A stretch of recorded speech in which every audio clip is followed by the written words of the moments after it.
Hola y bienvenidas a todas las personas que participan en esta sesión. Me da muchísimo gusto acompañarte y verte por acá y compartir este espacio para continuar fortaleciendo tus habilidades en la gestión de proyectos. Antes de comenzar, quiero felicitarte por ser parte de este foro, donde participan juventudes de toda la región interamericana. Espero que disfrutes esta experiencia y que lleves tus nuevos conocimientos a otras juventudes para continuar creciendo juntas y juntos. Cuando tengo que hablar sobre medir el impacto, a mi memoria viene una de las historias más extraordinarias sobre las transformaciones que un proyecto puede causar en una comunidad. Déjame te cuento. En la década de 1970 en Bangladesh, miles de personas morían cada año a causa de enfermedades como el cólera, la disentería y la diarrea, que son enfermedades estrechamente relacionadas a la escasez de agua.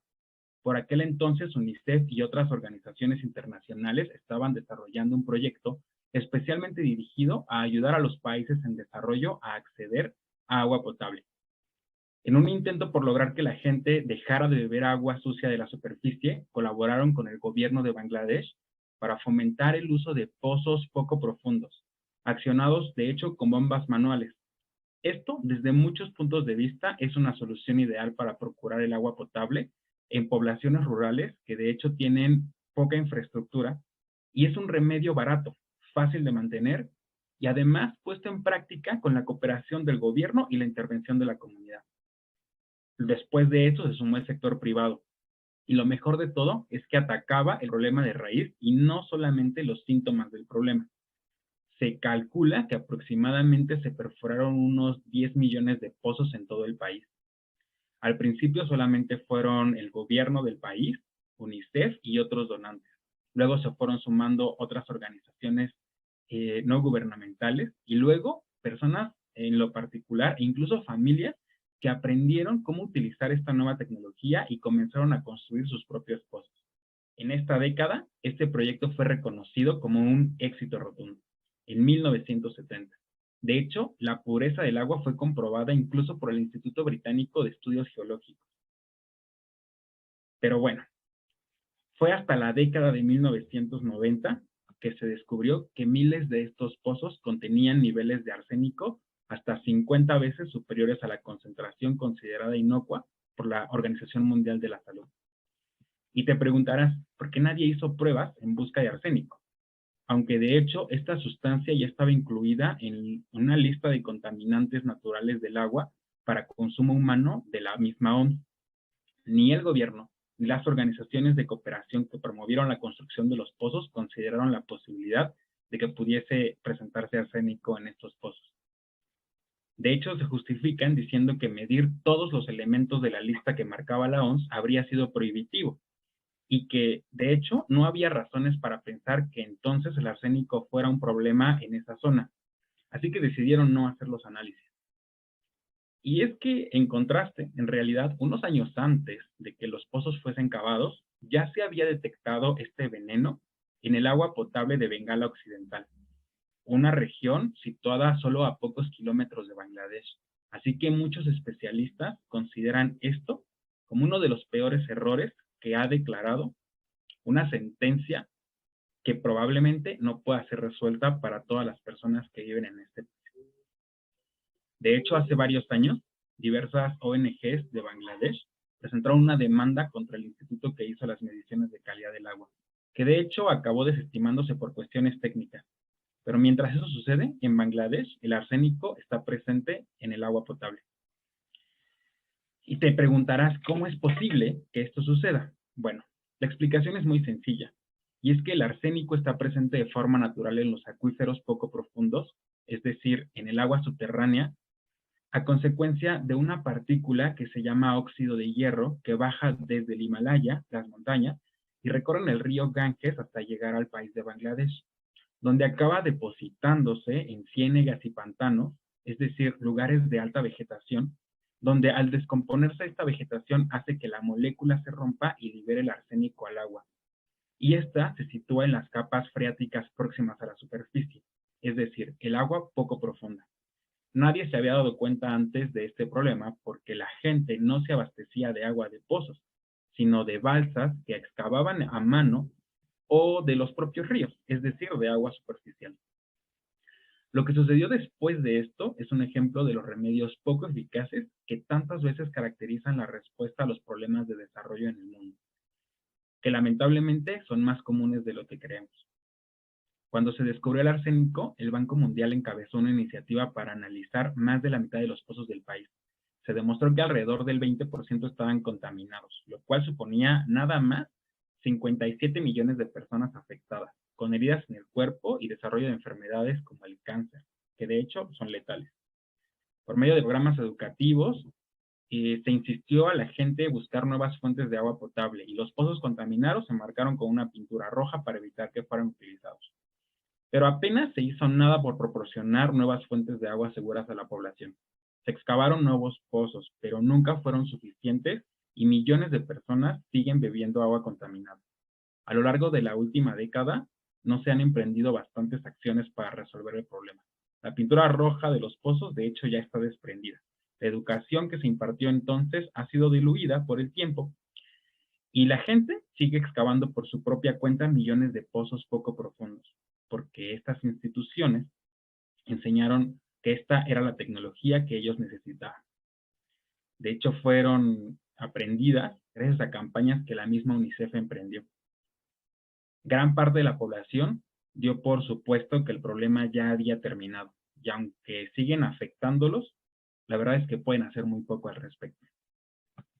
Hola, soy Alejandro García, un joven apasionado por el desarrollo sostenible y la construcción de paz. El trabajo con las comunidades también es algo que me motiva el día a día. Soy ingeniero ambiental y actualmente soy profesionista del desarrollo sostenible en una agencia de desarrollo llamada Fondo para la Paz, en la cual dedico mi vida a trabajar en proyectos para generar comunidades cohesionadas, autogestivas y con visión de desarrollo sostenible. También coordino el programa del reconocimiento Scouts del Mundo en México y soy un muy orgulloso jefe de Tropa Scout. Déjame enseñarte algo que he aprendido en los últimos años, porque estoy seguro que muchas de nuestras buenas intenciones, cuando no tenemos las herramientas necesarias para una correcta gestión de proyectos, pueden resultar contraproducentes para las comunidades que acompañamos. Primero comencemos hablando sobre la evaluación, y es que la evaluación de un proyecto debe ser entendida como un instrumento de gestión. Es un proceso de duración determinada que trata de valorar de manera sistémica, es decir, tomando en cuenta todas las variables, un objetivo, además de la pertinencia, el rendimiento y el éxito de los proyectos que nosotros hemos realizado, que ya están concluidos o que están en curso.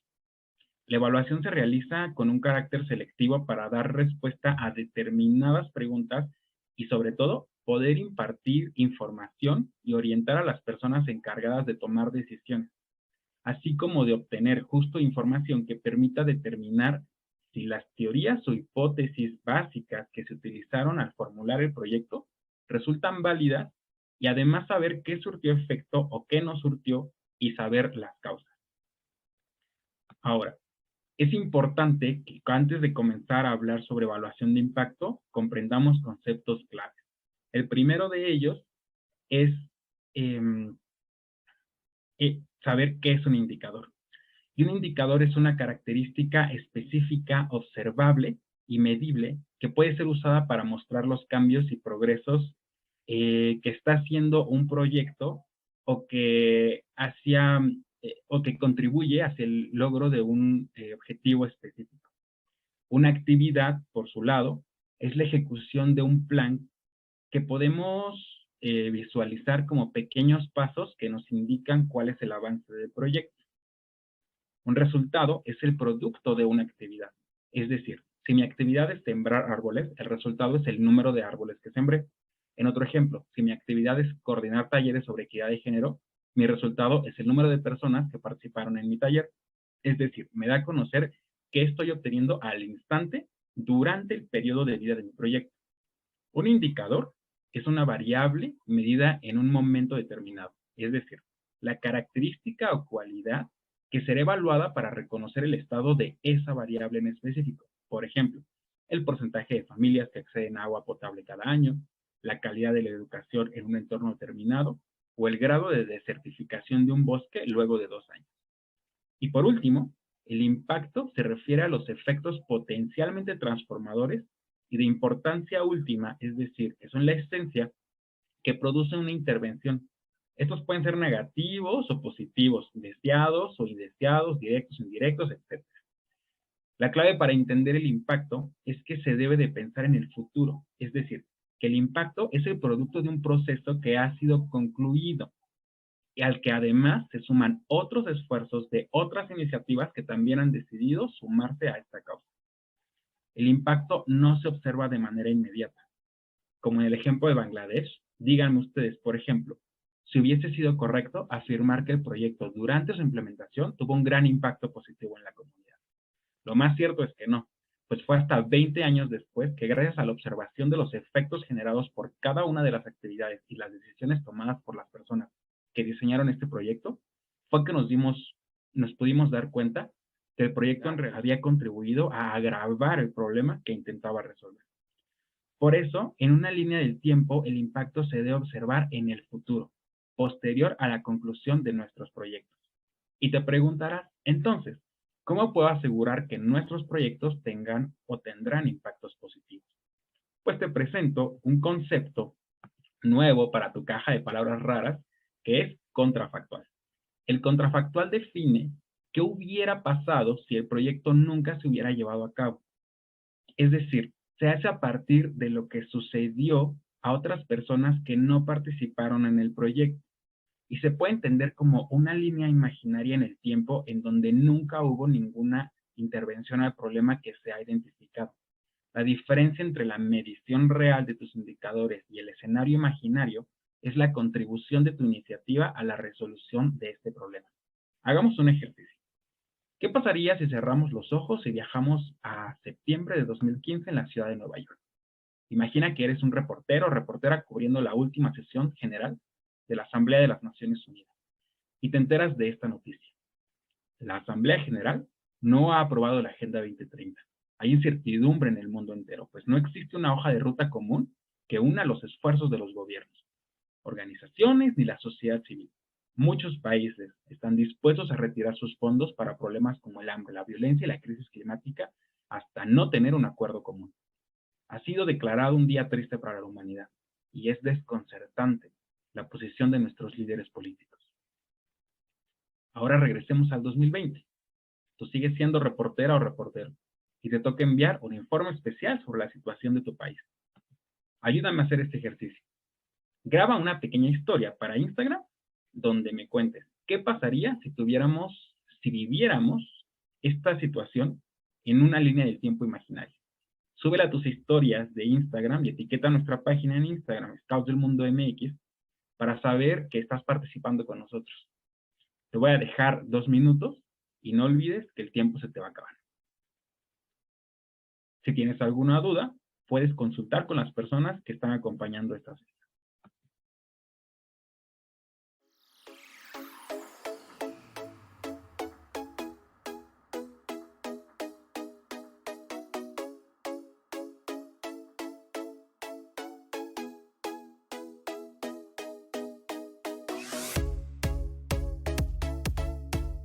Ahora que dominas los conceptos básicos para la evaluación de un proyecto, quiero que profundicemos en entender qué es un indicador de impacto. Para esto, lo más sencillo es pensar en una gota de agua que cae sobre una superficie líquida. La gota al caer genera un impacto. Sin embargo, aunque toda la vida hemos creído que el impacto es la acción de chocar contra el agua, en realidad debemos entender que el impacto se observa al ver qué tan lejos llegan las ondas producidas por ese choque.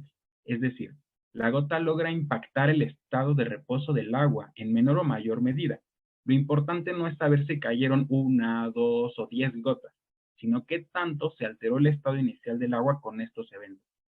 En otras palabras, la caída de la gota del agua es un proyecto y el impacto de las ondas que se generan después de que este evento concluya lo podemos relacionar con el impacto. Y así como se forman ondas en todas las direcciones, tenemos muchas opciones para reconocer el impacto de nuestros proyectos. A esto los reconocemos como tipos de impacto. Y estos que te presento son solo algunos de los más reconocidos para la gestión de proyectos. Por su lado, los ambientales, que se relacionan con la interacción del ser humano y el medio natural. Económicos, orientados a reconocer el estado de la administración de los recursos. Los sociales, que califican las interacciones entre las y los individuos, los tecnológicos que señalan las nuevas formas de realizar una misma actividad e institucionales que ayudan a reconocer los cambios en una escala mayor a la de nuestra intervención, es decir, la modificación permanente en instrumentos como la política pública. Si regresamos a nuestro ejemplo anterior, podemos ver que la onda se expande a todos lados, es decir, que es muy común en un mismo proyecto que pueda tener impactos de más de un tipo. En realidad, es muy difícil que un proyecto solo tenga impactos en una sola área. Aunque un escenario real se vea como esta imagen, donde, por ejemplo, tenemos una clara inclinación hacia los impactos ambientales, también existen posibilidades de que existan impactos sociales, institucionales o tecnológicos. Esto que te presento es un caso real, donde una organización tenía como propósito mejorar las prácticas de agricultura en una comunidad para detener el deterioro de los agroecosistemas. Esta organización, de hecho, logró trabajar con más de 600 productoras y productores, restaurando más de 300 hectáreas de suelo de cultivo, reconociendo también el rol de las mujeres como líderes comunitarias, mejorando los rendimientos del cultivo que generaron nuevos ingresos para las familias participantes por el uso de innovaciones tecnológicas de agricultura de conservación. Y además, hoy en la región existen acuerdos de asociatividad que permiten a todas las personas ser parte de una toma de decisiones justa y equitativa respecto a las prácticas de cultivo. Yo conozco muy bien este proyecto, porque este año me permitió viajar a Ecuador y ser reconocido como una de las 3 mejores iniciativas ambientales de América. Lo pongo como un ejemplo para hacer visible que este tipo de evaluaciones de impacto es real. Ahora cuéntame, ¿cómo piensas que tu último proyecto pueda ser evaluado con estas características? Dime cómo se vería un diagrama como este, por ejemplo, y si puedes identificar todas las contribuciones que tu proyecto ha generado más allá de los resultados obtenidos. ¿Qué piensas que pudiste ver mejorado para lograr incidir en nuevas áreas? Mientras analizas tu caso particular, quiero contarte otra historia de impactos inesperados. Para las personas de Latinoamérica, seguro les será muy familiar este personaje, que tiene una canción muy particular que no me sé de memoria, pero lo primero que viene a mi cabeza es cantar acerca del frailejón Ernesto Pérez. Bueno, el frailejón Ernesto Pérez es un personaje creado por una serie animada llamada Cuentitos Encantados, que crearon unos animadores colombianos alrededor del 2015-2016. En realidad, la intención original de esta serie de cuentos era la de generar conciencia sobre algunos de los principales problemas que interesaban a las infancias de ese país. Entre ellos, la conservación de uno de los ecosistemas más representativos de Colombia, el páramo. Pero todo se salió de control por ahí de marzo de 2022. Pues gracias a que se hizo tendencia en TikTok por ser un personaje muy carismático, no solo en Colombia, sino en la mayoría de los países latinoamericanos e hispanoparlantes, se popularizó una especie que no era conocida más allá de los círculos de expertos en la conservación de este ecosistema. Hoy muchas personas reconocen la importancia del frailejón en el ciclo del agua que de hecho conecta la selva del Amazonas con varios países que dependen de ella. Incluso países angloparlantes se contagiaron de este personaje y ayudaron a que su popularidad se extendiera a nuevos territorios. Y para demostrarlo, me puse a comparar las tendencias en las búsquedas de Google de los últimos 5 años, comparando los términos, la frecuencia de búsqueda de los términos frailejón, que es la especie de la planta, Ernesto Pérez, que es el nombre del personaje, y páramo, que es el ecosistema.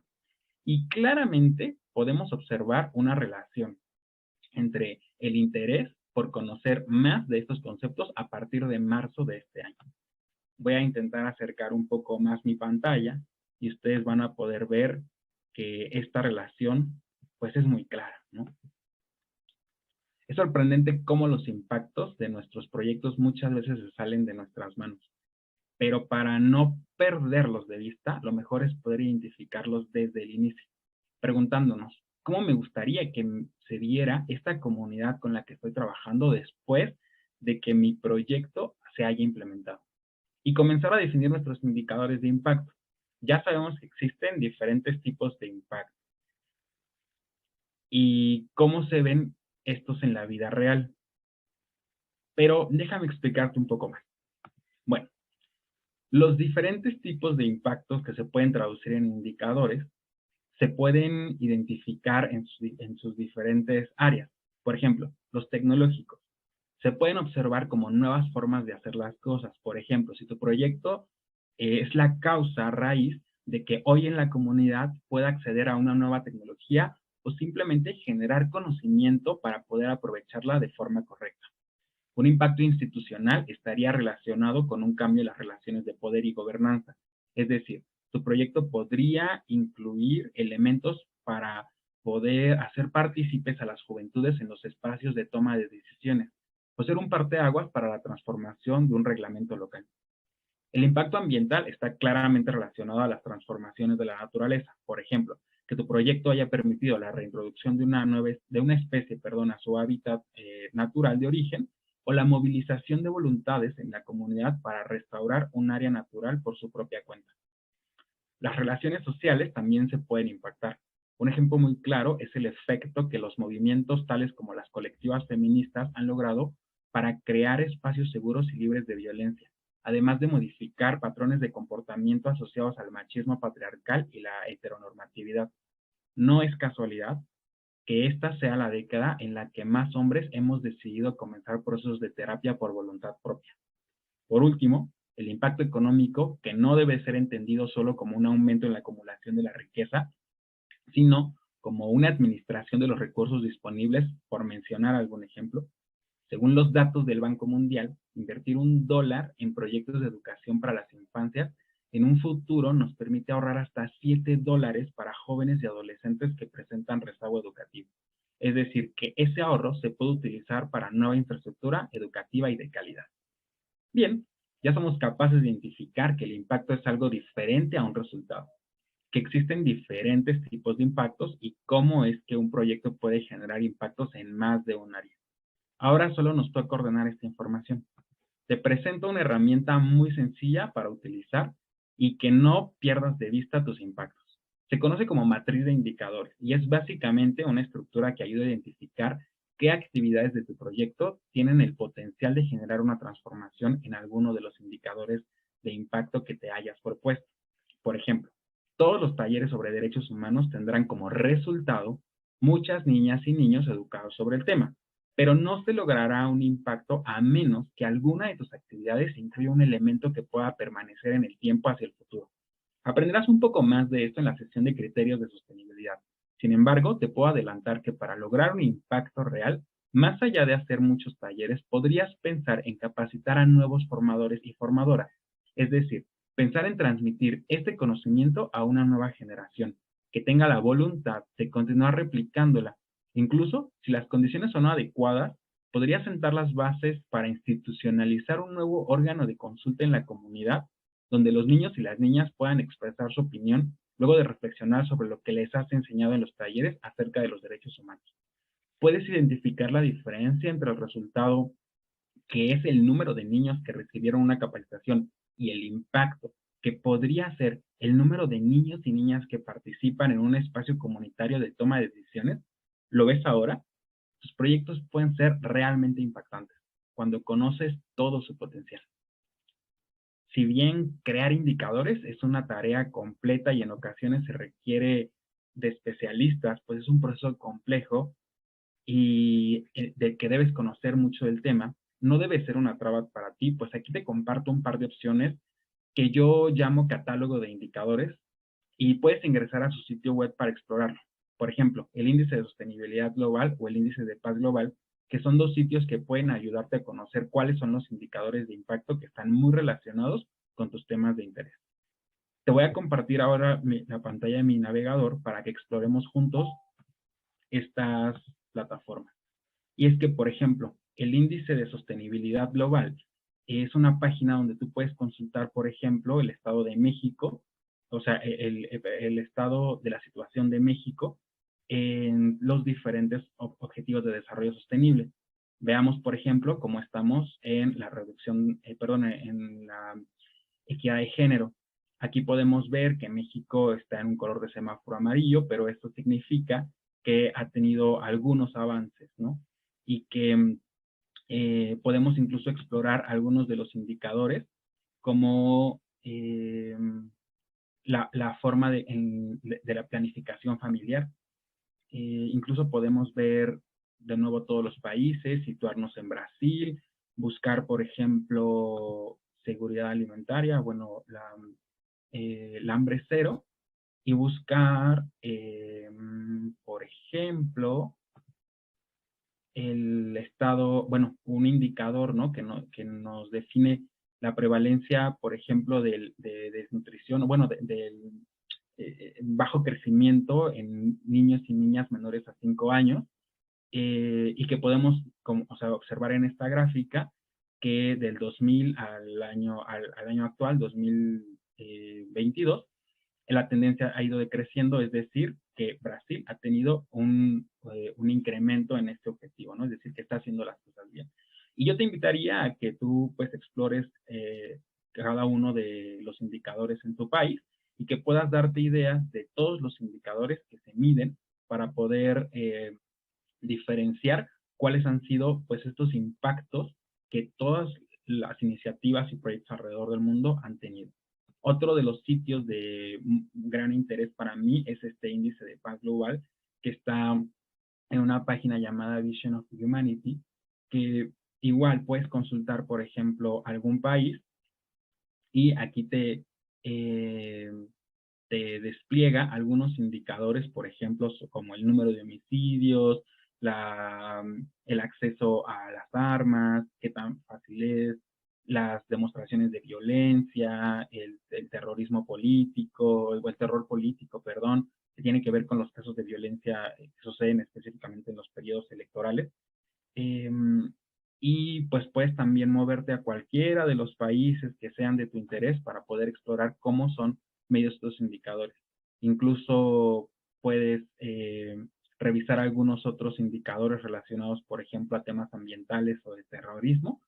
Y a mí me parece muy interesante porque esto nos da otra perspectiva de cómo se mide la paz en el mundo. Este es un instrumento creado por el Instituto de Economía y Paz Mundial y que yo creo que puede ser de mucha utilidad para ti. Bueno, pues como te comentaba, te dejo aquí abajo los sitios de las herramientas, puedes escanear el código, introducirlos y date un buen tiempo para explorarlos, para generarte una idea acerca de cómo podrías ir definiendo tú tus propios objetivos.